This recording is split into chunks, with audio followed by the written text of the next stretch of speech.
acá por tener, digamos, el interés en esta especie de conversatorio acerca de la película. Primero queríamos empezar pidiéndoles disculpas por la suspensión de la semana pasada. Se publicó en .edu, en la versión virtual, una corrección de la fecha, pero me parece que muchos de ustedes no llegaron a verlo, entonces las disculpas del caso por parte de la asociación. Y de nuevo, gracias por estar acá el día de hoy. Los dos ponentes que me acompañan, creo que no necesitan mucha presentación. Está el doctor Martín Tanaka y el doctor Eduardo Garián, ambos politólogos, doctores en ciencia política, que tienen a su cargo, digamos, el análisis de esta película, de esta trilogía sobre Batman. Los dejo con las palabras del doctor Martín Tanaka para empezar la presentación. Bueno, muchas gracias por la invitación, gracias a ustedes por estar aquí. Siempre es grato volver a las aulas que estudio Generales Letras. Y bueno, yo acepté rápidamente, me dejé convencer por Politay para participar en este conversatorio, porque me parece que es una manera interesante, digamos, de ver temas que son serios, digámoslo así, que son importantes, pero entrar pues de una manera más accesible, más divertida, si ustedes quieren, para todos, ¿no?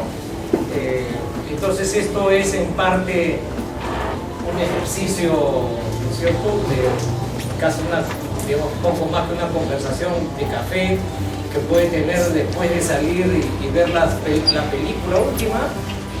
Pero también creo yo que uno podría tomar un poquito más en serio esto y pensar que efectivamente la película y el personaje de Batman dan para hacer una reflexión más de fondo sobre temas que son muy centrales para la ciencia política, ¿no? No es raro que se hagan reflexiones políticas tomando en cuenta la ficción, ¿no? Se suele hacer, a nadie le sorprendería que se haga tomando como referencia la literatura, ¿no? Se analizan obras literarias y se hace un análisis de las implicancias o el trasfondo político que tienen estos asuntos, ¿no? Se suele hacer también sobre algunas películas, ¿no? Pero claro, películas que explícitamente se presentan a sí mismas como películas serias que plantean temáticas, entre comillas, serias, ¿no? Pero, digámoslo así, Batman uno diría que es una película más de entretenimiento, ¿no? La película y el cómic y el personaje del cómic, ¿no? Sin embargo, si es que uno lo mira bien, yo creo que uno va a encontrar esa posibilidad de tomar más en serio también estos asuntos y ir a discusiones más profundas, digamos, ¿no? Bueno, eso quería decir de entrada, ¿no? Entonces yo lo que voy a hacer en los 20 minutos que tengo es hablar básicamente de 4 cosas. Una primera es hablarles sobre algunos de los temas que yo creo que se pueden pensar a la luz de la teoría política, digámoslo así, de las 3 películas de Batman, ¿no? Si ustedes quieren, es qué es lo que les pasa por la cabeza a un politólogo totalmente desviado con una deformación profesional gigantesca después de ver estas películas. Una segunda cosa que quiero hacer es plantear sobre la base de la última, digámoslo así, algunos temas específicos, y les adelanto que la discusión más específica que yo quiero plantear con ustedes es la discusión de lo que un filósofo político, Michael Walzer, llamó el problema o el dilema de las manos sucias, que como verán ustedes, comentaremos más adelante, está explícitamente mencionado en la película de boca del comisionado Gordon. Una tercera cosa es hablar de ese tema vinculado al caso peruano, ¿no? Temas que en el Perú evocan este tipo de discusiones, en fin, terminar con alguna reflexión general, ¿no? Eso es lo que yo quiero hacer en estos minutos. Bueno, entonces, sobre lo primero, algunos temas que salen de la película, ¿no? Y no pretendo agotarlo, ciertamente. Yo creo que precisamente las películas estas que estamos comentando, gran parte pues de su riqueza es que uno puede tener múltiples lecturas, ¿no? Y encontrar múltiples temas. Yo solamente voy a marcar unos cuantos que en lo particular a mí me llamaron la atención y que pues van a marcar el hilo de lo que voy a decir en esta presentación, ¿no? Bueno, la primera película, como ustedes saben, pues tiene que ver con los orígenes, ¿no? Y Batman como personaje, pues ustedes sabrán más que yo, ha tenido múltiples lecturas, ¿no? Se dice que, por ejemplo, los diferentes autores de los cómics presentan diferentes versiones del personaje, ¿no? Y también Nolan, el director de esta trilogía, también tiene una visión particular, ¿no?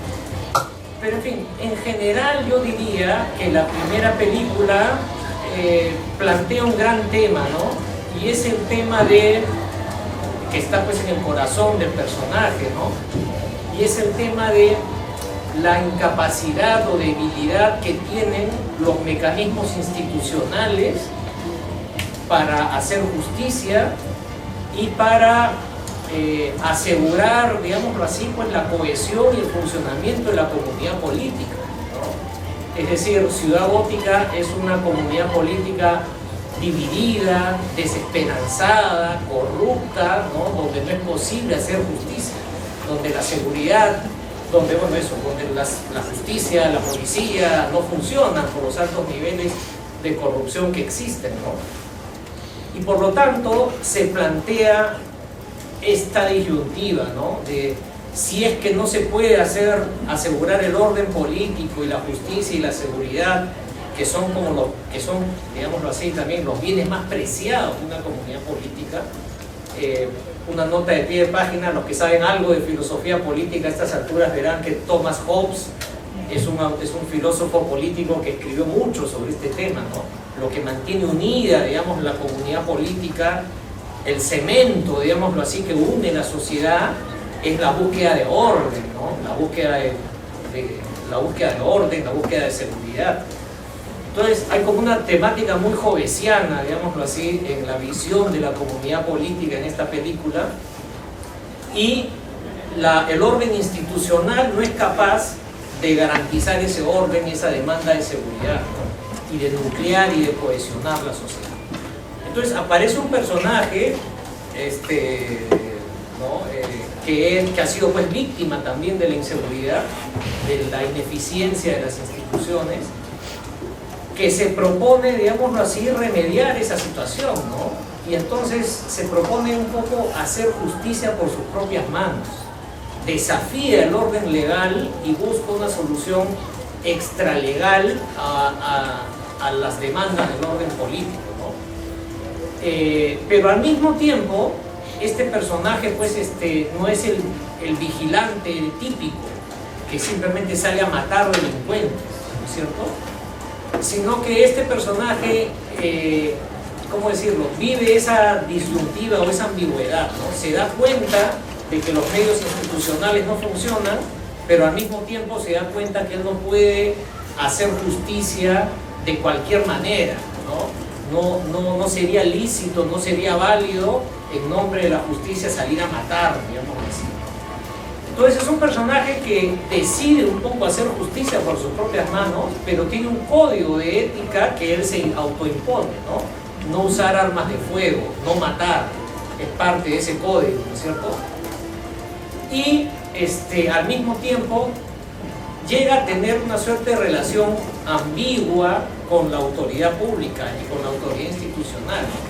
Entonces, si bien es cierto, es un perseguido por la justicia, ¿no? Porque el Estado tiene el monopolio del ejercicio de la violencia, coordina con el comisionado, ¿no? Se reúnen, coordinan, acuerdan políticas, ¿no? Entonces, es parainstitucional, pero digámoslo así, no es antiinstitucional, ¿no? Yo diría que ese es como el gran tema que se presenta que se presenta en la primera película, que es la presentación del personaje, y al final, como ustedes recordarán, el comisionado, el jefe de la policía, conversa con este actor extrainstitucional y encuentran fórmulas de coordinación clandestinas, digámoslo así. O sea, el comisionado no puede aceptar que coordina con alguien que él debería estar persiguiendo, en realidad. Pero entonces se da esa especie de colaboración y conflicto entre lo institucional y lo no institucional. En la segunda película, ese acuerdo se vuelve más difícil de sostener porque se enfrenta a un enemigo mucho más radical, digámoslo así, que el enemigo que se enfrenta en la primera película, ¿no? Entonces, yo diría que uno de los grandes temas de la segunda película es la situación de excepcionalidad, digámoslo así, para utilizar también términos de la filosofía política, que plantea el desafío del Guasón para la ciudad gótica. Requiere de un lado ser más radical en el alejamiento del orden institucional, ¿no? Batman tiene que hacer más cosas, traspasar más líneas para poder enfrentar con eficacia el desafío que se presenta, ¿no? Y digamos, pasar cierta línea ya implica violar, digámoslo así, esta especie de código de ética que se esboza en la primera película, ¿no? De allí que, por ejemplo, Batman en algún momento de la segunda película se meta en un sistema de vigilancia y espionaje de las comunicaciones de la ciudad, y él mismo es consciente que ninguna persona debería tener ese poder, ¿no? Y de allí que se da esta discusión con Fox, el personaje de Morgan Freeman, ¿no? Porque hay esa conciencia de que no se puede justificar tanta acumulación de poder y tal vastedad de un aparato paralegal, digamos así. Y entonces aparece esta figura también del fiscal, ¿no es cierto? Y el fiscal es como el ejemplo de, ok, se vive una situación de excepcionalidad, pero hay un mecanismo institucional democrático, por así decirlo, que sí puede lidiar con el desafío que enfrenta en el contexto del aumento de la criminalidad, ¿no? Y al final de esa película, la idea que queda es que efectivamente no es legítimo reinstaurar el orden por medios extralegales. Eso no está bien. Por más que Batman, digámoslo así, se haya visto obligado a hacerlo, eso es algo que no está bien, ¿no? Y al final, pues, de la película queda esta conclusión de que hay que seguir con la imagen de que los mecanismos institucionales son los que valen. El fiscal del distrito debe ser la gran figura pública. A través de él se debe conseguir una legislación especial que permita el combate del crimen, pero de ninguna manera se puede justificar lo que Batman hace. Y digamos, en ese esquema es que Batman acepta aparecer como un violador de la justicia, como un criminal, ¿no? Es decir, Batman no puede ser un héroe, debe ser un criminal, porque su manera de hacer justicia no es permisible para el orden político. Y en la tercera y última película, que es tan interesante, esa discusión continúa, ¿no? Y se problematiza más en el sentido siguiente, en el sentido de que, como todos sabemos, ese orden institucional democrático que ha sido eficaz en el combate al crimen se funda en el engaño, ¿no es cierto? Se funda en una mentira. Y acá hay una discusión sobre si los resultados justifican las acciones. Las acciones pueden haber sido inmorales o equivocadas, pero los resultados lo justifican, ¿no? Y digámoslo así, y todo político responsable tiene que lidiar con esa ambigüedad, ¿no? Bueno, al final se descubre que el fiscal no era, pues, el héroe, y al final se descubre, digámoslo así, que Batman es el héroe, y al final de la película la figura de Batman aparece como una figura de un gran salvador. Pero otra vez, diría yo que la película al final también termina diciendo que ese héroe si es que adquiere ese estatus de héroe, necesariamente tiene que morir, ¿no? Porque nuevamente no es posible fundar un orden político sobre la base de la figura de la excepcionalidad, sobre la base de hacer justicia por medios extralegales, ¿no? Si bien la gente puede entender que la situación de emergencia justifica ese tipo de cosas, y al final lo reconoce como válido y lo reivindica y le pone una estatua, eso no puede continuar así. Entonces el personaje tiene que morir, ¿cierto? Bueno, eso es a grandes rasgos lo que yo diría.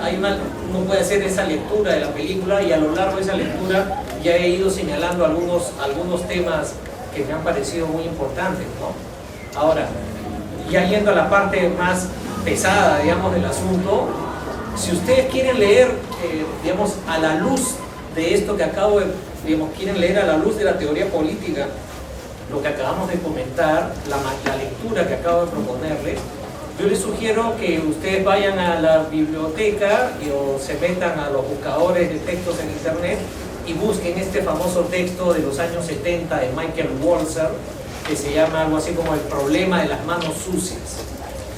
Y con esto ya voy acercándome al final, ¿no? El problema de las manos sucias, ¿no? ¿Y qué es lo que dice Walzer? Walzer plantea, simplificando mucho, un argumento complejo, de que el mundo de la política es casi inevitablemente un mundo de manos sucias, ¿no? Y Walzer de alguna manera rescata a pensadores como Max Weber, ¿no? Quien hablaba de la ética de la convicción y de la ética de la responsabilidad, y Weber te ponía ese tema, ¿no? Un político tiene que pensar en las consecuencias de sus actos, no debe pensar en la pureza de sus acciones, ¿sí? Y también rescata a Maquiavelo, ¿no es cierto? Con esta idea, pues, de que las acciones, mejor dicho, de que las consecuencias de las acciones pueden compensar la mala naturaleza de algunos actos, ¿no?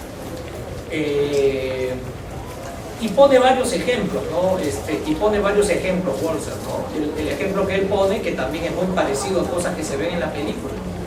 El ejemplo que él pone Walzer, entre varios en su artículo, es: imagínate que tú eres el presidente y sabes que una organización terrorista ha puesto 20 bombas en edificios públicos en la ciudad.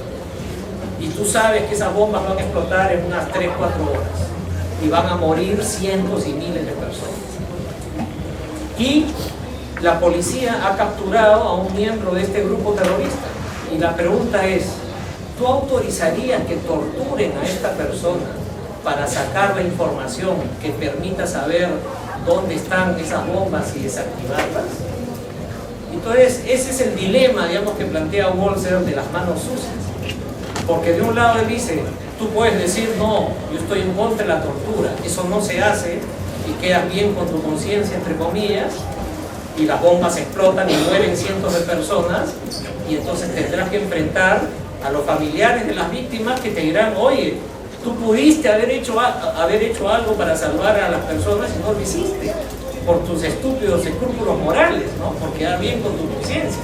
Más importantes son las vidas que tus principios abstractos, ¿no? Y de otro lado, tú puedes ordenar la tortura intentando salvar vidas, pero por supuesto que la tortura está mal.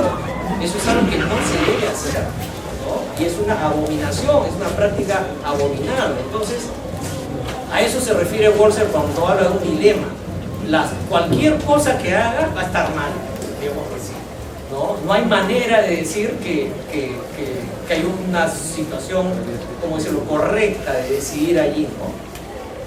Y lo que Walzer sugiere es que en mayor o menor grado la vida política está llena de esas cosas, en donde las circunstancias te van a llevar a mentir, a exagerar, a extorsionar, en fin, a caer en prácticas que moralmente son negativas, pero que en nombre de la responsabilidad y el bien común pueden tener cierta lógica. Entonces, Walzer recuerda a Maquiavelo y a Weber y a muchos otros autores cuando dicen, bueno, la política es así. Si tú no quieres ensuciarte las manos, quédate en tu casa, vuélvete cura ¿no es cierto? Queda bien con tu conciencia, pero si tú quieres hacer cosas en el mundo político, tienes que aceptar que vas a estar lidiando con estas dificultades todo el tiempo. Ahora, Walzer al final, la solución que él da es que él no quiere un político impoluto y principista que nunca quiere ensuciarse las manos y que por lo tanto las consecuencias de sus actos sean malas, pero tampoco quiere un político cínico que dice, bueno, la política es así y yo hago lo que me da la gana, ¿no? Lo que Walzer plantea es una situación, una suerte de posición intermedia que es difícil y que ha sido muy criticada también, en donde dice, yo quiero un político que esté dispuesto a hacer lo que tiene que hacer en nombre del bien común, pero también quiero que ese político se sienta mal y que sea consciente de que ha hecho mal, ¿no es cierto? Y que no lo viva con cinismo, sino con culpa, y que esté dispuesto a aceptar la culpa de sus acciones, ¿no? Y fíjense que si lo piensan bien, en el fondo la película de Batman está muy influenciada, me parece a mí, o se puede notar cierta sintonía con los temas que plantea Walzer. Como les decía, Batman hace las cosas que deben hacerse en nombre del bien común, pero al mismo tiempo él tiene un código de ética, o trata de imponerse un código de ética que lo restrinja, y está dispuesto a aceptar la falta y la culpa, ¿no? Digámoslo así, en la segunda película ustedes recordarán que Wayne está dispuesto a declarar públicamente que él es Batman y ser encarcelado por eso, ¿cierto? Esa es como la visión que propone Walzer, ¿no? Tienes que hacer lo que tienes que hacer, pero tienes que aceptar la culpa, porque eso no está bien y nunca debes justificarlo como algo permisivo, digamos, ¿no? Termino ya con lo siguiente. Si es que uno se pone a pensar en estos problemas de situaciones de excepcionalidad, si uno se pone a pensar en el tema de hacer justicia por vías no institucionales y los riesgos que tiene la justicia o el bien común por medios no institucionales, yo diría que Perú tiene muchísimo que decir sobre estos temas, ¿no? Ayer, bueno, en estos días hemos estado recordando la captura de Ismael Guzmán, se ha estado hablando de Sendero Luminoso, se ha estado hablando de la Comisión de la Verdad, y yo diría pues que esos temas son muy centrales en la realidad política peruana, ¿no? El Perú tuvo una suerte de situación de excepcionalidad a través del Sendero Luminoso, un grupo terrorista. Era evidente que los mecanismos institucionales para enfrentar el desafío del terrorismo no alcanzaban para solucionar el problema, y allí hubo una especie pues de debate, ¿no? Si ustedes se ponen a pensar, los gobiernos de Belaúnde, de García y de Fujimori, con importantes diferencias de grado, por supuesto, entre ellas, como que aceptaron la necesidad de actuar bajo un mecanismo de reconocimiento de una situación de excepcionalidad. Vamos a tener que violar la ley para lidiar con el problema. Yo diría que los temas de violación a los derechos humanos y todo eso tienen que ver directamente con esta manera de pensar y de enfocar el asunto. Claro, la crítica de la izquierda es, no, violar los derechos humanos está mal por principio, eso nunca debió haberse hecho. Pero claro, la pregunta que habría que hacerles es, bueno, ¿y cómo hubieras resuelto todo el problema? ¿No? Porque es muy cómodo quedar bien con tu conciencia y decir, no, hay que respetar la justicia escrupulosamente. Ok, pero ¿y cómo resolvías tú el problema del terrorismo? ¿No? Mientras que del otro lado, los otros optaron por un camino para enfrentar el problema del terrorismo, pero cayeron en la ilegalidad también, en la violación de la norma, en los excesos, en la violación sistemática en ocasiones de derechos humanos. Y lo peor de todo es lo que les diría Michael Walzer a ellos: ustedes no reconocen la culpa, ¿no? O sea, uno podría entender que pensaron que la situación era excepcional y que requería medidas excepcionales, pero tienen que ser capaces de aceptar la culpa y de reconocer que lo que se hizo no estuvo bien. Y eso es lo que no reconocen, digámoslo así, aquellos que cometieron violaciones a derechos humanos, ¿no? O o que promovieron o toleraron prácticas de violación a los derechos humanos. Como que la lógica es negar que los sucesos ocurrieron y desprestigiar, digamos, a la Comisión de la Verdad. Entonces, bueno, ya no tengo tiempo, pero como ven ustedes, estos temas, sin forzarlos demasiado, yo diría que uno puede establecer paralelos y tomar como referencia la película para tocar temas que son muy importantes para la ciencia política en general y son cruciales también para el país, ¿no? Y bueno, ya seguimos conversando. Muchas gracias.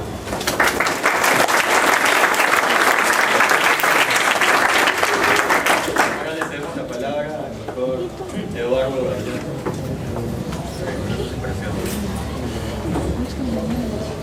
Buenas tardes. El problema de hablar segundo es que le quitan a uno de los temas. Me voy a repetir un poco, porque efectivamente toco varios de los puntos discutidos por Martín. Cuando me plantea Politay esta pregunta, ¿no? ¿Cómo relacionar Batman y la ciencia política o la teoría política? En realidad yo también, como Martín, tengo inclinación en filosofía política, tengo formación en filosofía política y me es más fácil relacionarlo con la filosofía política que con propiamente la filosofía política, que claro, esos temas de legitimidad van a cruzarse en varios puntos, ¿no? Dije, bueno, ¿cómo me tomo la tarea en forma seria y no hago trampa? E intenté documentarme un poco. Ya había leído algunos posts de Martín antiguos sobre Batman, había leído el debate actual que se ha dado entre si es que la película última es de derecha o de izquierda. Algunos dicen que en realidad la gente mala que está con Bane es la gente de Occupy Wall Street, ¿no? Que es gente que quiere perseguir a los ricos, atentando contra el sistema, envidiosos, malos, ¿no? Han querido hacer eso. Dicen, no, es una película más bien, es una película de derecha. No, es una película de izquierda porque al revés, se ponen a los ricos como incapaces, una clase parasitaria, gran debate. No seguí leyendo eso. Y también hay un artículo en un último libro de Juan Carlos Ubillús sobre cine, que tiene un artículo sobre Batman, que tampoco lo leí, para no hacer el ejercicio solo, pero léanlo también, de repente hay cosas interesantes sobre que se cruzan en la Entonces, el primer reto fue pensar, bueno, por lo general en la filosofía política, cuando uno ha visto la pregunta ¿por qué debo obedecer la ley?, esa pregunta se da en sociedades que están funcionando, sociedades que son medianamente funcionales, y generalmente el que la debe responder es aquel que puede romper la ley constantemente. Un tirano, alguien con mucho dinero, o en la conocida fábula de Platón, en uno de los diálogos socráticos, esta idea del anillo de Giges, ¿no? El anillo de Giges es en la República, esta es historia de una persona que encuentra una especie de nave espacial, si se quiere, así lo han interpretado los ufólogos, ¿no?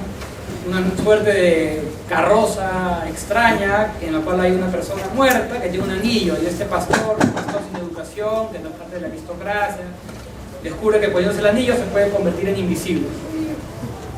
De acuerdo a la naturaleza humana, se compone y comienza a hacer todo tipo de maldades, hasta incluso llegar a seducir a la reina. Yo no sé cómo un hombre invisible seduce a la reina. Y básicamente logra casarse con la princesa o con la reina y gobernar en forma bastante despótica. Entonces, el desafío que lanza Sócrates es ¿qué le dirías tú a alguien que puede no portarse bien, ¿no? Que puede no seguir las reglas, para que se porte bien? Porque normalmente lo que le decimos a esa gente es te voy a castigar, si te descubro te meto en la cárcel. Pero un tipo con un anillo que no es invisible, ¿qué le dirían? Ahí las interpretaciones son divergentes. Algunos dicen que Sócrates logra articular algo que decirle que invoca su conciencia y los beneficios de portarse bien. Otros dicen que en realidad Sócrates casi tiene que decir lo que te estoy dando es más razones para decir que esto va junto, ¿no? Las buenas razones para portarte bien basadas en la conciencia tienen que ir de la mano de cierto tipo de castigo. Pero este caso del que se porta mal cuando tiene cualidades especiales no es el caso de Batman. Sería el caso más bien de un supervillano tipo Superman, ¿no? Estos que roban bancos o consiguen beneficios siendo malos, ¿no? Rompiendo las reglas. Batman plantea más bien un dilema bien de ciudades modernas, de inicios de lo que pueden ser sociedades más urbanas, que es esta especie de vigilante. Alguien que tiene la capacidad de darse cuenta de lo que es bueno, lo que es malo, tiene el código de qué cosa es bueno, qué cosa es malo, pero apoya o intenta que la sociedad también los tenga. Entonces, el debate que plantea dentro de la filosofía política sería más bien el de sociedades donde hay muchas razones para portarse mal, sociedades en las cuales ya es difícil creer en la autoridad y, sin embargo, surge alguien que va a ayudar a la sociedad a recuperar la salud moral, ética, y va a lograr que la sociedad comience a portarse bien. No es fácil el camino hacia ese tipo de vigilante, ¿no? Recordemos que en la primera película, el primer impulso de Wayne o Bruno Díaz, como decían en el siempre, un poco más puro, mejor comido además. El primer impulso de venganza, ¿no? Ante este sistema frente al cual no hay nada que hacer, pudiera matar al asesino de mi padre. Se lo planea, pero al final no sabemos qué hubiese pasado si es que no matan antes al asesino de sus padres, ¿no? Saliendo de la cárcel, un mafioso lo manda a matar. Pues en esta frustración, Wayne busca al mafioso y le dice: date cuenta, aquí soy yo el que mando, esta ciudad está a mis pies, la policía está contaminada, la fiscalía está contaminada, los políticos están contaminados, y así son las cosas. Ni siquiera se te ocurra decir algo porque no tienes poder para enfrentarte al poder que yo criminal tengo en la ciudad. Entonces, ahí es donde decide salir, dejar sus cosas, dejar su riqueza e irse a prepararse supuestamente para combatir el mal, ¿no? La segunda opción que le dan es la del vigilante de este grupo de la sociedad, la Liga de la Sombra. Un grupo que le dice: nosotros vamos a combatir el mal, estamos diseñados para combatir el mal. Pero pronto descubre, porque la prueba de iniciación implica matar a un criminal, pronto descubre que este grupo son más bien fanáticos, que no tienen mucha confianza en la posibilidad de la regeneración interna de la sociedad corrupta, y que incluso la definición de su existencia es destruir sociedades corruptas, ¿no? Cuando el mal ha llegado a cierto nivel, hay que borrarlas del mapa. Y no importa que mueran inocentes, no importa que haya gente que no tenga nada que ver con esto, es una especie de intervención profiláctica, ¿no? Acabar con la infección en casos extremos de infección social y corrupción, ¿no? Eliminar. Otra vez, eso trae de vuelta una serie de temas que ya mencionaba Martín, ¿no? Los fanáticos, la gente que cree que para curar las sociedades no hay límites morales, sendero, hay que reconvertir y destruir la sociedad porque no hay nada que podamos salvar en esta sociedad capitalista. En nombre del pueblo, matar pueblo, a montones, incluso esclavizar pueblo, esclavizar a Guaruna, gente que no puede incorporarse a esta nueva sociedad revolucionaria, porque yo voy a crear una sociedad nueva en que todo va a ser más bonito. En este caso, la Liga de las Sombras es menos ambiciosa, es casi como un recurso extremo, ¿no? Sociedades tan corruptas que hay que cortarlas. Dicho sea de paso, siento mi más enérgica protesta porque en la tercera película esta idea profiláctica es cambiada por un grupo de medio locos, ¿no? Salvajes, que no tienen estas ideas más estudiadas, más planeadas, más filosóficamente interesantes.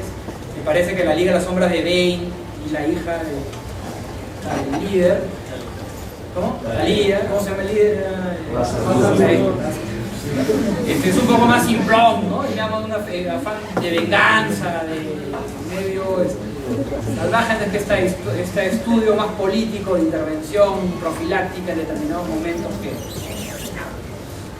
somete a cuestionamiento alguna de estas cosas. Entonces, regresando un poquito, Batman lo que termina siendo es una forma de solución a estas sociedades en que ha caído la autoridad. Sociedades que ha caído la autoridad, que la vemos en la filosofía política en Hobbes, como decía Martín, pero también un antecedente de Hobbes en Tucídides, la idea de la plaga en Atenas, ¿no?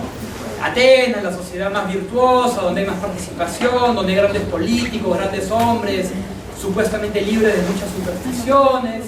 Cuando les cae la plaga, una plaga durante la guerra del Peloponeso, se convierte en una sociedad sin límites.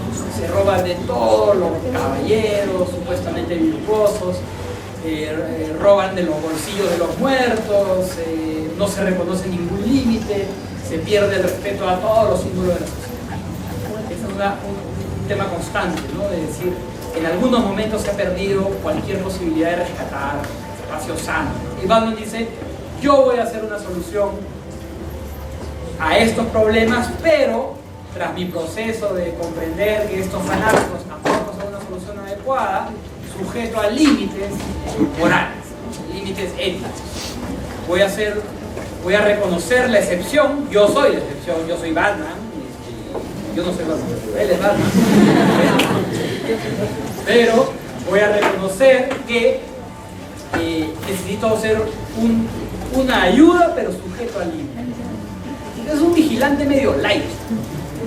No es un tipo que va por ahí matando, no va a matar a los líderes mafiosos, busca encarcelarlos, busca entregarlos de forma bastante brutal a veces, pero no siendo un agente como que fuera un vigilante puro, ¿no? En el cual sería pues mucho más radical, ¿no?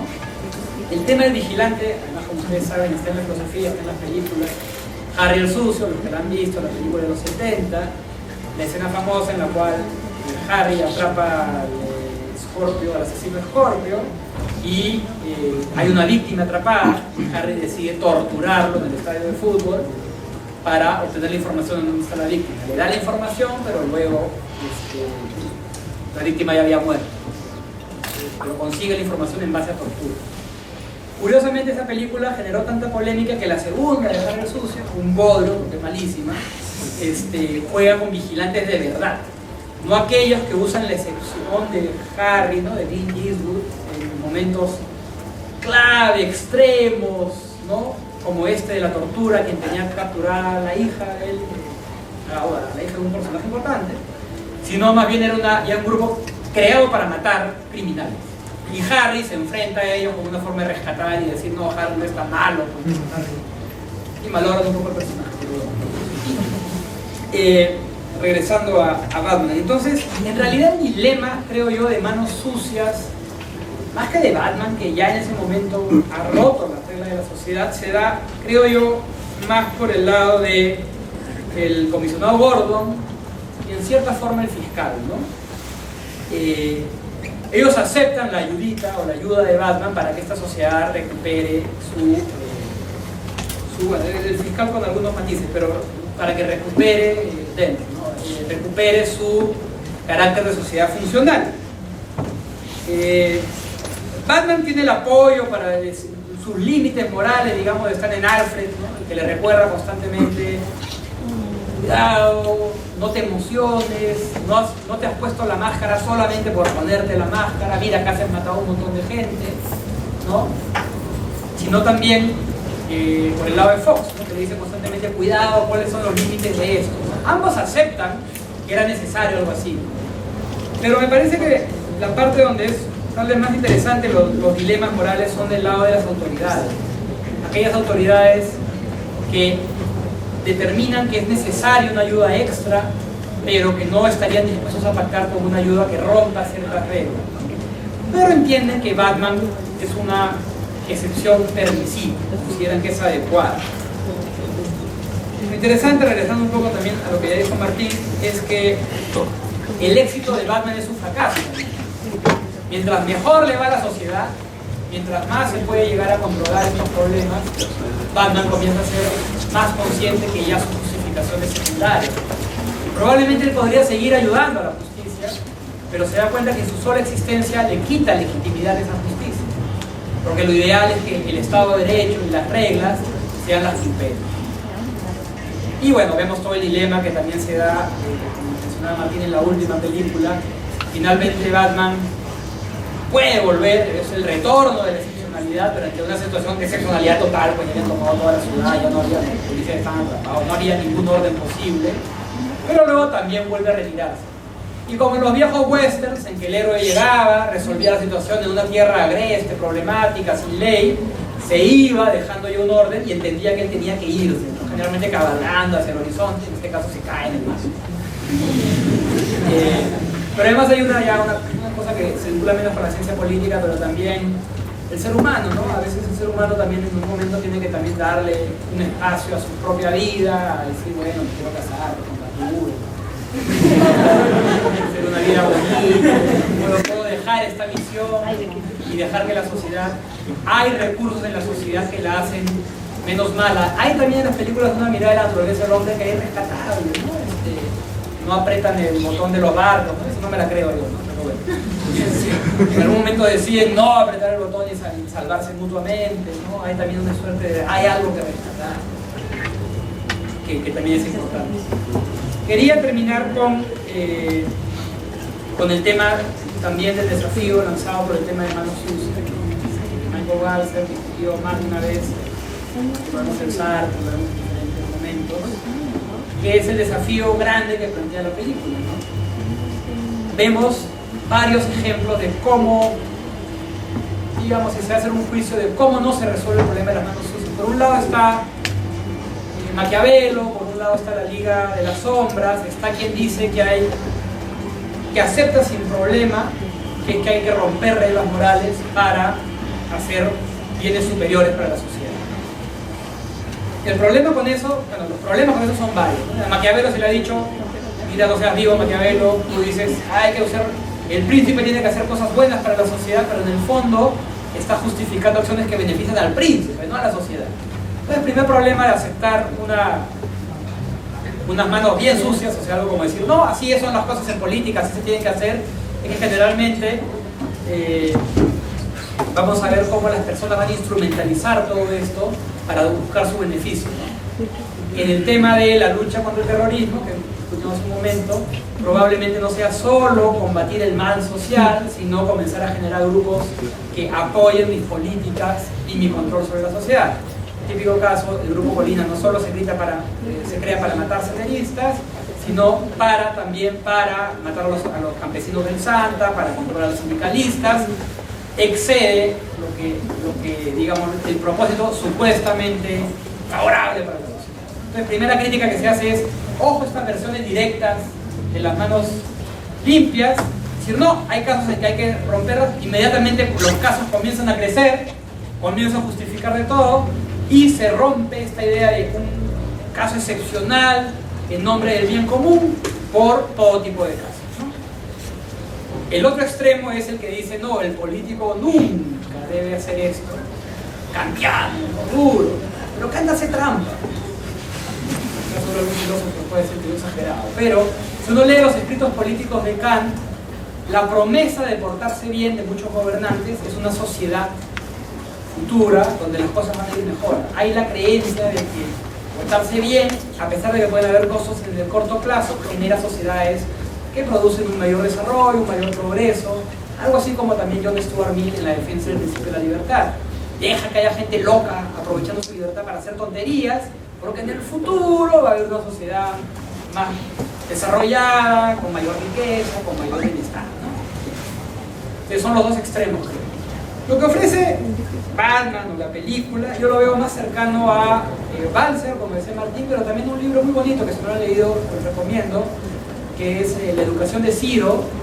Es un libro de Xenofonte, en el cual se discute la educación de este príncipe persa, Ciro el Grande, que desarrolla un imperio. Es un típico caso en el cual hay en juego muchas narrativas internas, pero la gran lección es un tipo que hace acrecentar su comunidad, pero a niveles tan grandes, tan amplios, que cuando muere Ciro, la nueva comunidad creada se desintegra, basado en la fuerza, basado en el chantaje, basado en la muerte de inocentes en algunos casos, basado en la manipulación del poder.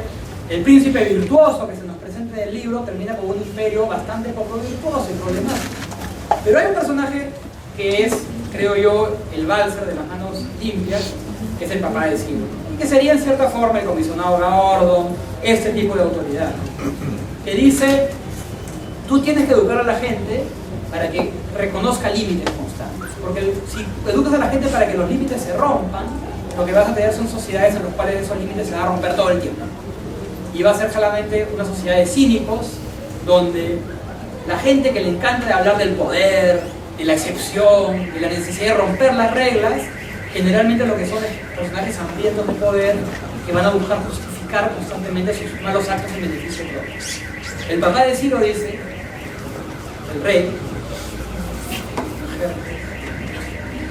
lo que dice en ese momento es, pero el gobernante tiene que saber que a veces esa situación va a llegar. Y es una situación trágica, en la cual va a tener que tomar acciones que no siempre se condicen con el bienestar declarado de lo que es bueno y es malo. Y el gobernante tendrá que aceptar esas culpas y tendrá que reconocerlas. El mantener ese balance entre las manos limpias muchas veces pasa por buscar esos límites, por construir esos espacios en los cuales algunos saben que alguna vez tendrá que suceder, pero si los comienzas a mencionar como siempre, son comunes, todo el tiempo tienen que darse, probablemente lo que tenga es una sociedad de sí. En la película, creo que eso queda representado claramente por el comisionado Gordon. Alguien que juega, acepta ciertas ayudas externas, el vigilante, Batman, pero porque sabe que es una persona que está sujeto a determinados límites éticos, morales, no sabe que está apoyado por Fox ni por Alpha, pero básicamente es unas manos limpias en sentido, manos sucias en sentido light, apoyar a Batman. Cosa muy diferente sería si es que lo vinculamos ya con temas como grupos paramilitares o con grupos de aniquilamiento, en las cuales la función de estos grupos muchas veces adquieren, primero, actos por lo general directos, que rompen las reglas morales de una sociedad y que además terminan por lo general en excesos y justificando los excesos. Entonces, si quieren verlo de alguna manera, un héroe de la película me parece a mí, que a veces no le da igual importancia que Batman, es un comisionado.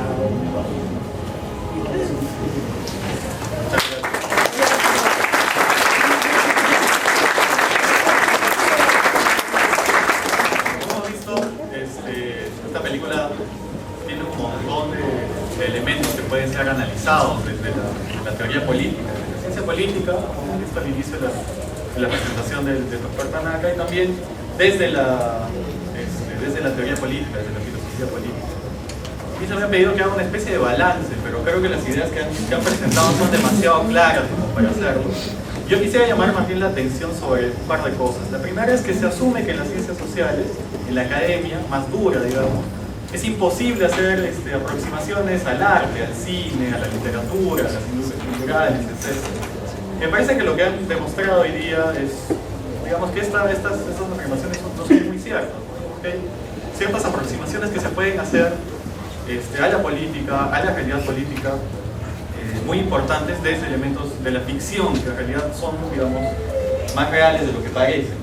El caso típico que salió hace un par de años era el caso de Avatar y sus relaciones con los procesos de colonización, con los procesos, digamos, ahora más actuales de concesiones mineras, etc. Sin embargo, en estas aproximaciones hay dos tipos, ¿no? Las que hemos visto hoy día, que son las más pedagógicas, utilizar, digamos, estos elementos para reflexionar acerca de la teoría política, ¿no? Para utilizar, digamos,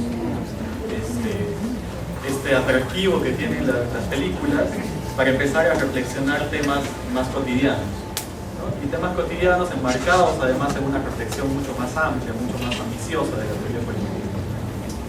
Esa es, digamos, la aproximación más clásica que se tiene del cine desde las ciencias sociales.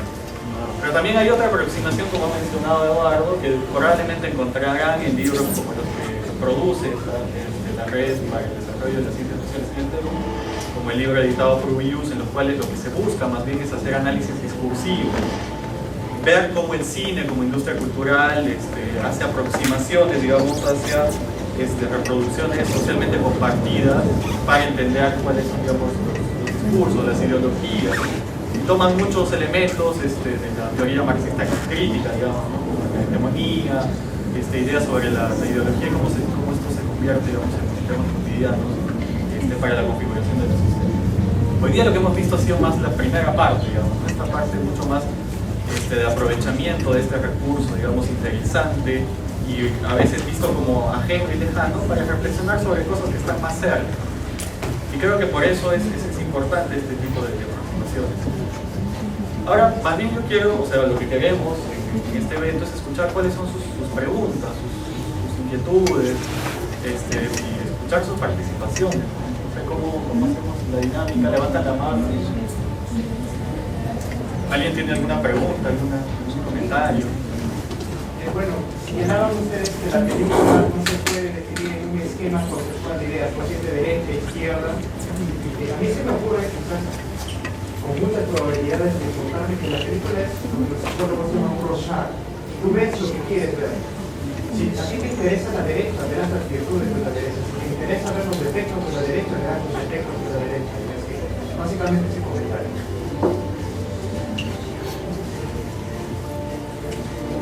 Pequeñitas, si me permiten, ¿no? Mario Vargas Llosa comentaba hace poco que, bueno, leí en una entrevista hace poco que, si no me acuerdo mal, en la ciudad de los perros, ¿no? Sí, en la ciudad de los perros, Vargas Llosa piensa, y él escribió el libro, ¿no? Que el jaguar cometió pues el crimen, ¿no? Y dice que él alguna vez se encontró con un crítico literario que le dijo: usted está equivocado, el jaguar no lo mató,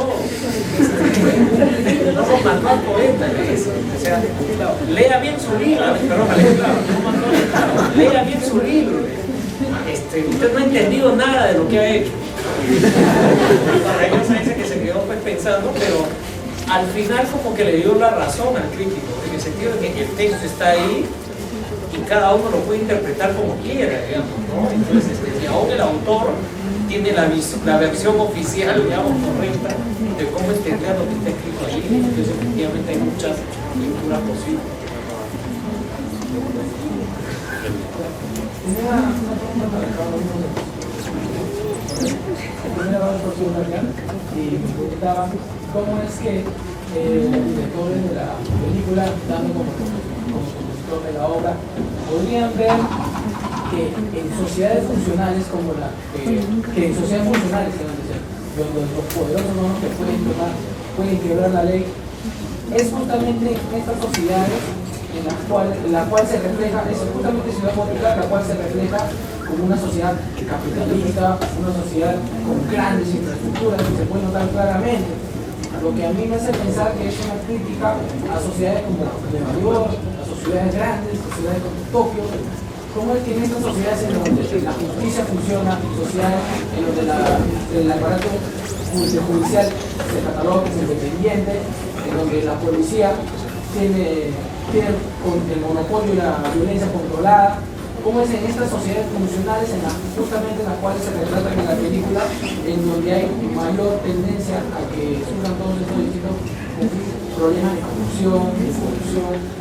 Ese es el ámbito más discursivo que tiene detrás de esta película. Sí, pero es una sociedad extrema y exagerada, ¿no? O sea, son conscientes de esto, porque después hay una frase interesante que en algún momento dicen: incluso en esta sociedad eso sería escandaloso, no por qué acto. Me parece que la respuesta más directa sería que Nueva York no es así, Chicago no es así. Es más, algunos han leído eso como una especie de gran reconocimiento a Giuliani, una serie de alcaldes de Nueva York que limpiaron Ciudad Gótica. Pero creo que lo que hay es en cierta forma, si bien es una versión exagerada, es una versión real en muchas sociedades, no solamente las más desarrolladas, ¿no? Sociedades en las cuales se ha perdido otro tipo de control y orden, ¿no? Y otra fábula de este tipo es The Wire, para los que han visto The Wire. Me paso diciendo en mi clase de letras: no han visto The Wire, nadie ha visto The Wire. Si no han visto The Wire, vayan a ver The Wire. O sea, es la política y la corrupción en Baltimore. Pero alguien podría decir: ya, eso es Baltimore, ¿no? Incluso un poco exagerado, dicen los de Baltimore, no me molesto con The Wire. Pero en otros lugares sabemos que hay instituciones mucho más sólidas, no es tan terrible. No es que toda sociedad capitalista desarrollada va a ser como Ciudad Gótica. Una chiquita, ¿no? Está eso y después está, digamos, en esa línea como Eduardo decía hace un rato, ¿no? Uno podría decir, la película es de izquierda, ¿no? Porque denuncia la corrupción de las grandes ciudades capitalistas, ¿no? De otro lado uno dice, no, es conservadora, ¿no? Porque la solución a eso es el pueblo que se organiza mediante acciones colectivas, ¿no? La protesta callejera, la organización, o sea, la solución no es individualista, ese es un criterio burgués, liberal. La solución es la organización, las masas actuando organizadamente. Y eso queda un poco retratado, caricaturizado, digámoslo así, en las huestes que siguen a Benko, que son totalmente destructivas y anárquicas, ¿no? Entonces, claro, quienes ven quienes encuentran un símil entre los seguidores de Wayne y los que cuestionan en Wall Street a los banqueros, a los banqueros, ven que se les está caricaturizando, se les está poniendo como revoltosos, cuando en realidad lo que quieren es hacer justicia. Y la ley de entes es recontra mano dura. No es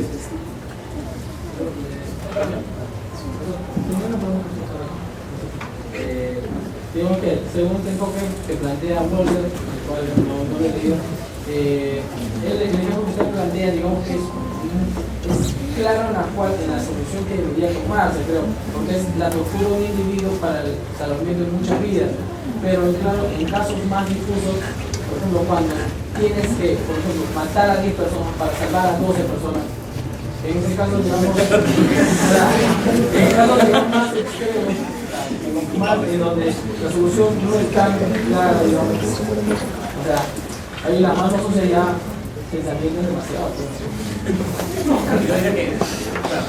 Para que esto funcione, cuando realmente sea un dilema, para que realmente sea un dilema, es que tú tienes que elegir entre dos cosas que te repelen igualmente.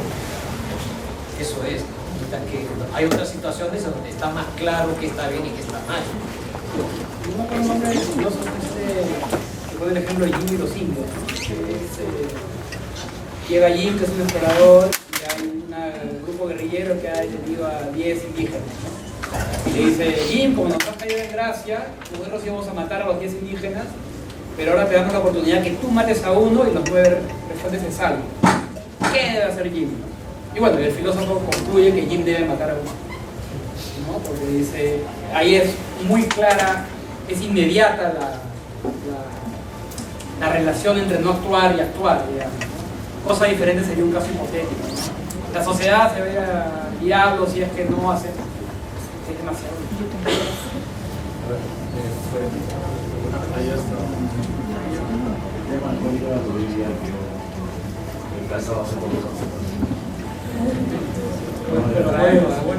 Bueno, y voy a secundar lo que dijo mi compañero acá de derecho, porque dijo el señor Tanaka con respecto al que declaró a la diosa, acerca de cuando una persona lee una obra literaria o un cómic o ve una película, la hace suya. Entonces, a partir de ese momento, las declaraciones que pueda dar el autor después no tienen validez absoluta, porque la obra ya la has hecho tuya y tú has interpretado bajo tu propio concepto de las cosas, has puesto el mundo que se presenta en ese libro, y creo que eso habla totalmente del manual del autor, estoy seguro. Por ejemplo, ¿por qué siempre el libro es mejor que la película? Porque la película responde a las interpretaciones particulares que tiene el guionista o el director y las proyecta, o sea, proyecta lo que él piensa hacia todas las personas, pero cada uno tiene una propia interpretación que generalmente no concuerda con la del director, el guionista o el productor, y por eso es que le parece mala o no le parece que ha sido interpretada adecuadamente.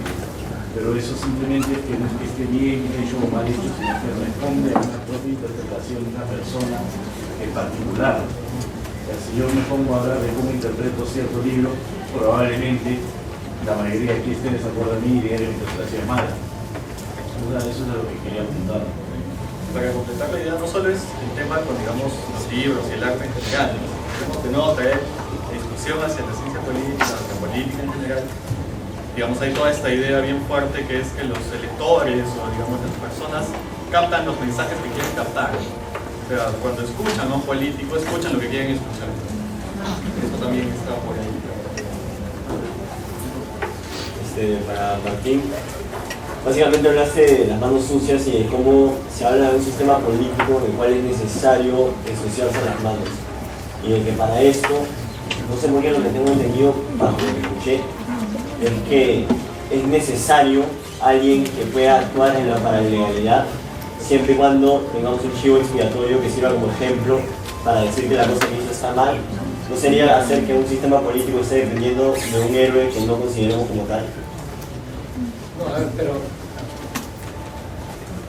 como decía, ¿no? Quien escribió explícitamente y es un gran referente en esta discusión es Walzer, ¿no?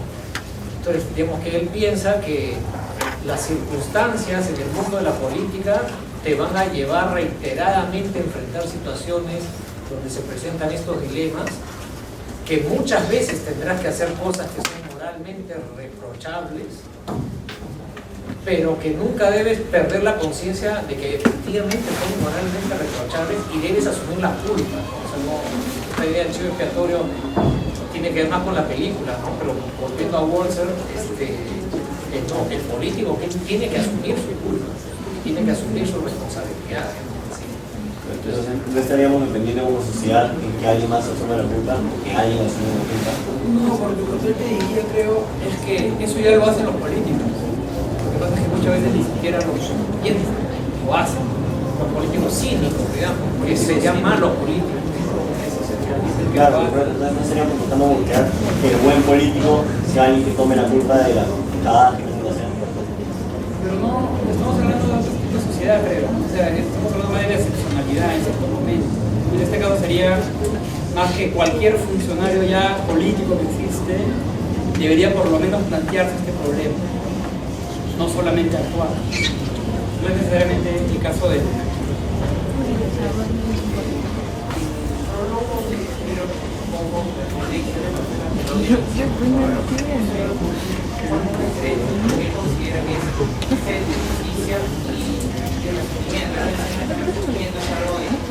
constantemente quiere ser saciado, pero es algo que tiene que ser receptivo para mientras la fe tiene un ciclo que cada uno llevar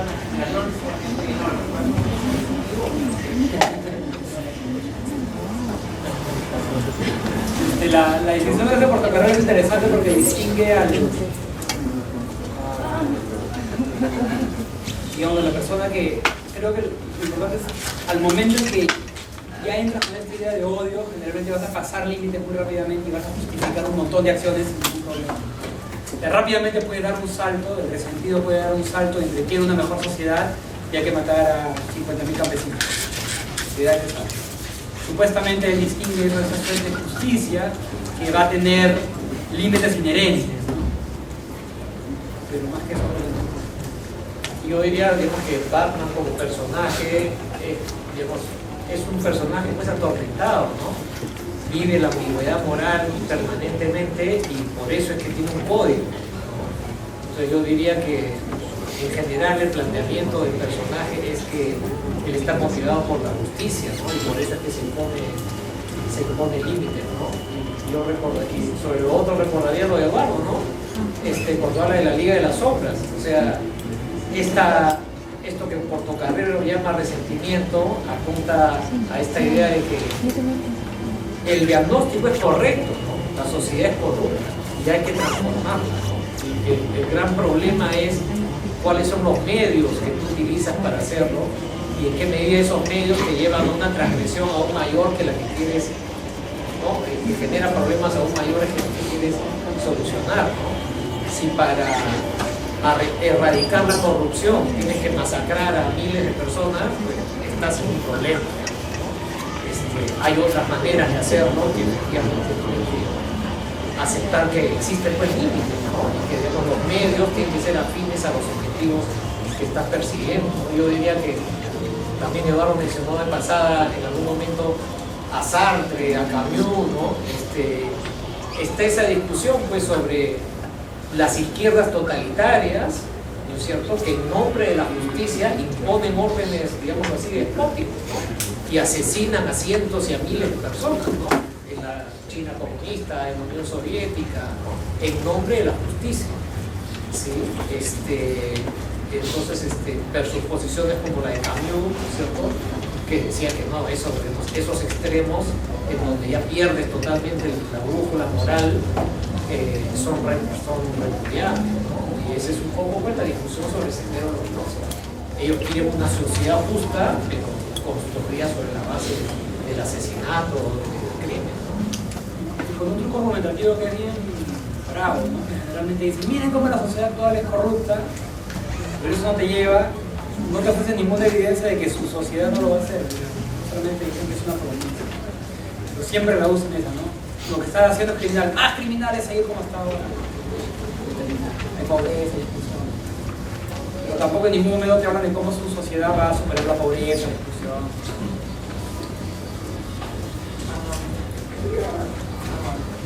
Sobre el asunto que resultará sobre las instituciones, porque creo que las películas de Batman tú ves una evolución de cómo las personas, los señores de Batman responden a las instituciones informales que existen de la mafia, que como sabemos,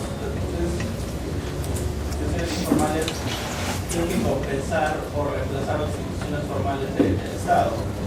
Y para tú es una institución informal porque uno temes ser castigado y recibes algo si lo sigues. Que viene que el miedo, que es el gran tema de la primera película, el Batman ayuda a destruir ese miedo porque él es un miedo incluso más grande, una persona que va incluso a las protecciones del Estado, a las mafias. En la segunda película tiene esta escena en que el solo hecho de que esté la señal de Batman en el cielo hace que todos los criminales muevan a sus casas, pero digamos, en las escenas de los botes ellos no quieren moverse a sí mismo y tú tienes que pensar un poco como que las personas ahora sí piensan que pueden hacer bien por sí mismas. Pero lo que no me gustó de la tercera película es que Bane llega y todo el mundo se vuelve loco. Entonces todo lo que fue construido en ese momento se va a la mierda. Y eso por eso me gustó que la película tercera no tuviera gangsters humanos. Porque es imposible que lo hicieran a todos. Y ellos son como una forma de generalizar todos los humanos. O sea, ellos porque tenías que quedar de Guasón, y Guasón no tiene interés, él no le importa nada. Tienes que ver todas las instituciones, incluso las informales. O sea, su lema es lo que no te mata te hace matar. No, él no hace nada. Y en contraposición está la fortaleza moral de Batman. Pero de nuevo, cuando criticó a una película ser fascista, es por eso. Batman es como es un superhombre que es lo único que mantiene esta ciudad que se puede quedar destruida si él no está. Incluso contradiciendo las otras dos películas. Y un aspecto más que dar una idea de un Batman fascista es que cuando tú ves un poco de literatura fascista, es esta idea, o sea, lo que es que fascismo es precisamente fascista, pero no. El fascismo tiene ideas como anarquía, pero no destruir el poder económico de los vicios, la burguesía. Y Batman es una persona que hizo bien contra los vicios de la burguesía, se volvió a ser súper soldado, y ahora viene y puede él solo reconstruir toda una sociedad. Entonces yo creo que la última película de Batman traicionó los conceptos de las dos.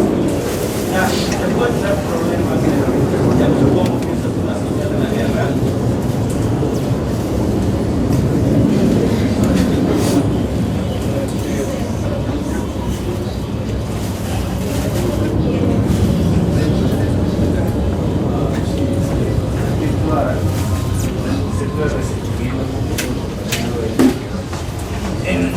De cómo podemos compararlo con Batman y con Ciudad Gótica y ese contexto. En primer lugar, creo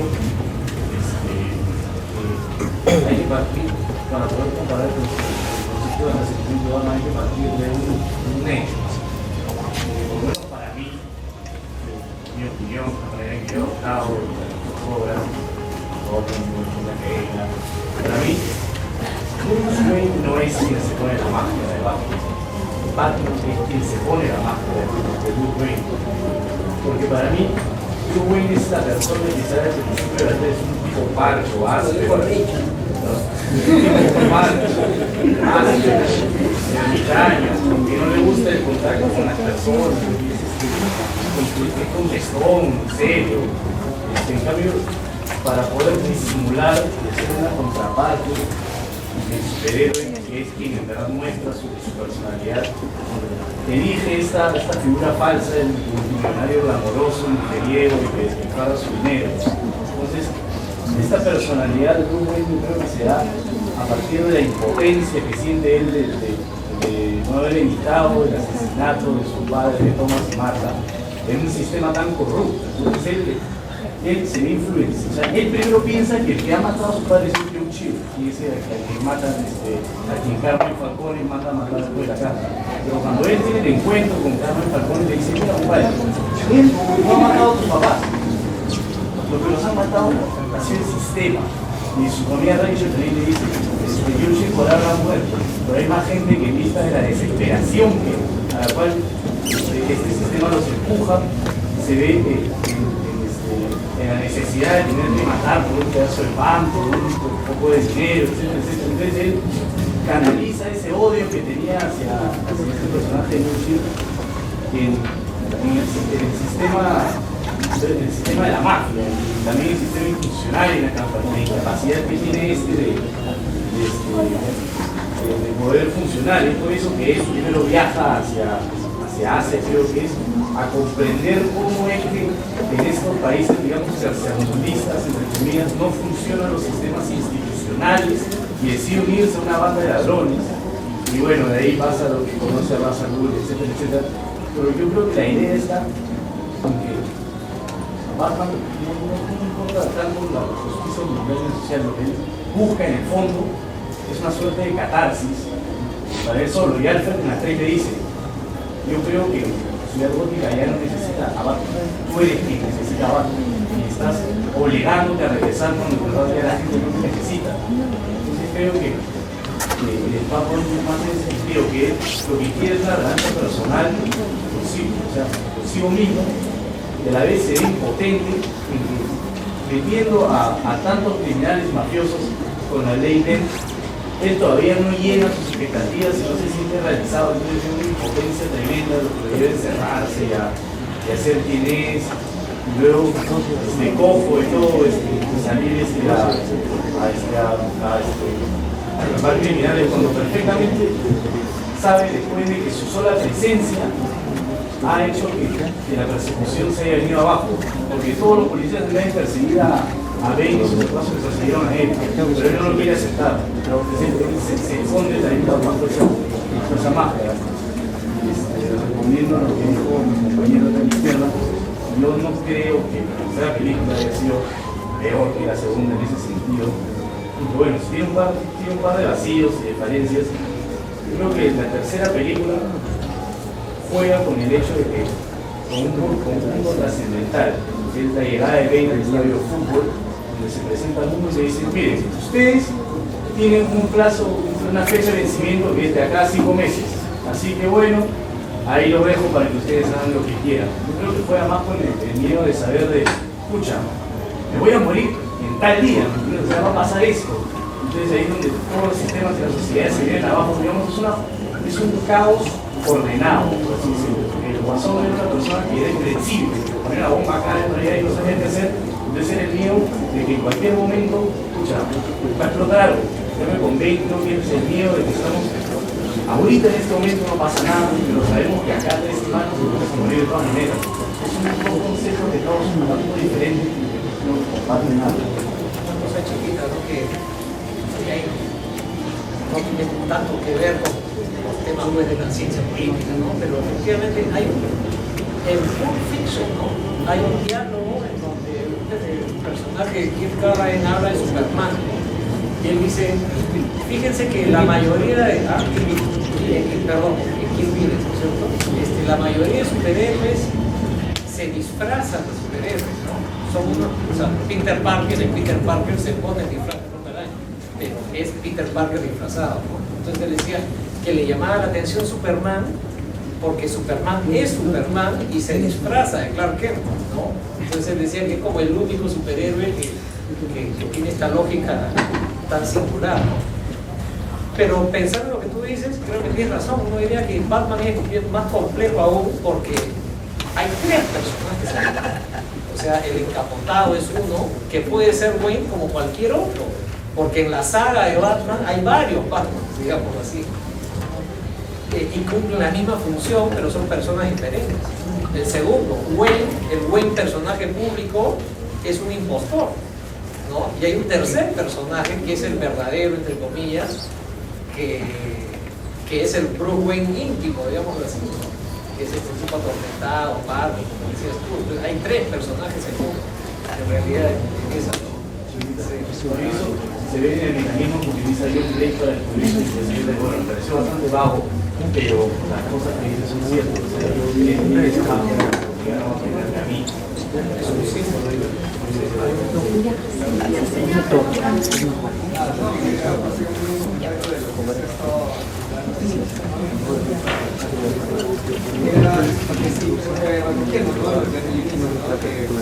la película muestra o refleja lo que queremos ver como de Rorschach, básicamente la postura que haga Torquilla que hace unos días, menos de un mes. Luego, si bien hemos estado, ustedes han tratado el tema de Walser y imágenes sucias, también se puede tratar a partir, sobre todo de la última película, el tema de la historia de la naturaleza. Hobbes, precisamente, solo que Hobbes ya es un poco más estilo política neoclásica, no es tan actual, tan contemporáneo, menos si queremos tratar temas actuales en este ejercicio, ¿no? Que es de llevar a relacionar películas o cómics con áreas al punto técnico. Mi comentario iba también a este tema, que si bien hemos estado hablando de las películas, muchas veces, bueno, no muchas veces, sino que pasa que la ficción prevé la realidad, y se dio en el caso en esta serie, no en esta serie de Batman del finales de los 80, buenos años para Batman, en la que Gótica enfrenta un cataclismo de grandes magnitudes y se ve completamente aislada del gobierno que suele no aparecer, ¿no? Es la tierra de nadie, en la que prevalece un miedo insuperable, que no es otra cosa que lo que sigue con bien insuperable, que cohesiona a la gente en busca de la paz y seguridad y a mantenerla. Y bueno, esa historia sucedió 5 o 6 años antes de la película, que pasó algo muy similar, y una vez que pasó de una gente empezó a comentar que lo que había pasado en esta serie de Batman era muy similar, si se llamó de una cosa, un caso muy curioso. Bueno, sí, era básicamente ¿no? Como la ficción suele reflejar, no necesariamente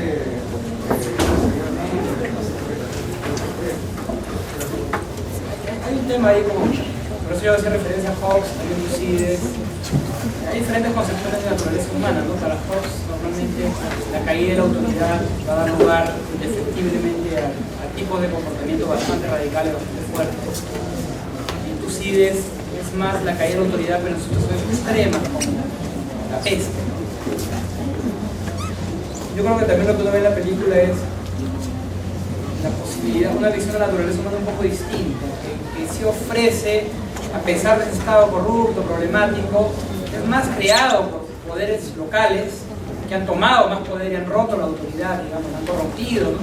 Pero sí hay este mensaje de una naturaleza humana que puede mantener el sistema andante, ¿no? Que podría, con diferentes estímulos, leyes fuertes, duras, tampoco es anarquista, ni mucho menos.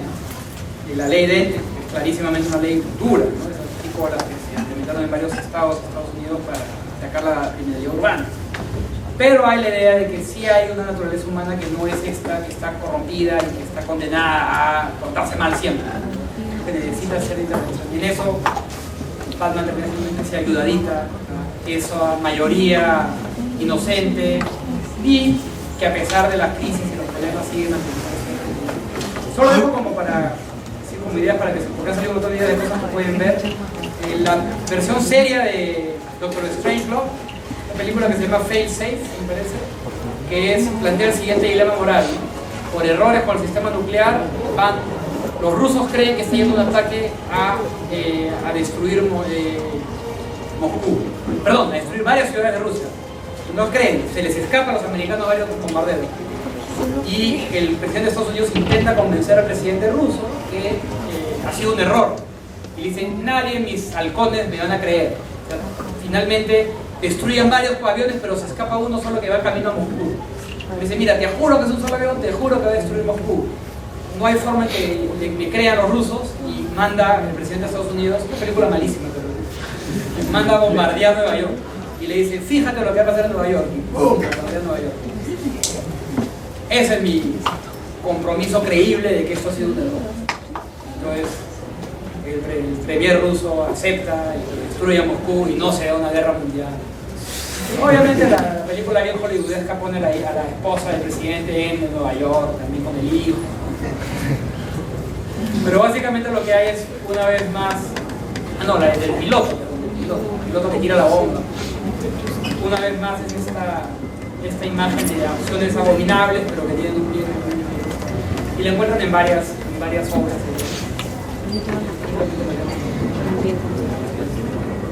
Muchas gracias a todos por haber participado.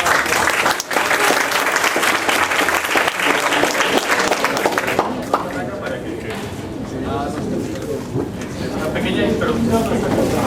Bueno, solamente un minuto para comentarles que esta es una actividad organizada por una asociación de estudiantes de ciencia política. Por casualidad yo soy coordinador de la especialidad, Eduardo fue el anterior coordinador de la especialidad. Eduardo está dictando en estudios generales ahora el curso introductorio de ciencia política. Y esta es también una ocasión para invitarlos a interesarse en la carrera, ustedes que están aquí en estudios generales, y que algunos podrán ir a la especialidad, otros a otras, pero si no se animan, digamos, a estudiar con nosotros, pueden llevar cursos selectivos, ¿cierto?, en la especialidad y seguir discutiendo estas cosas sobre y otras cosas. Bueno, muchas gracias.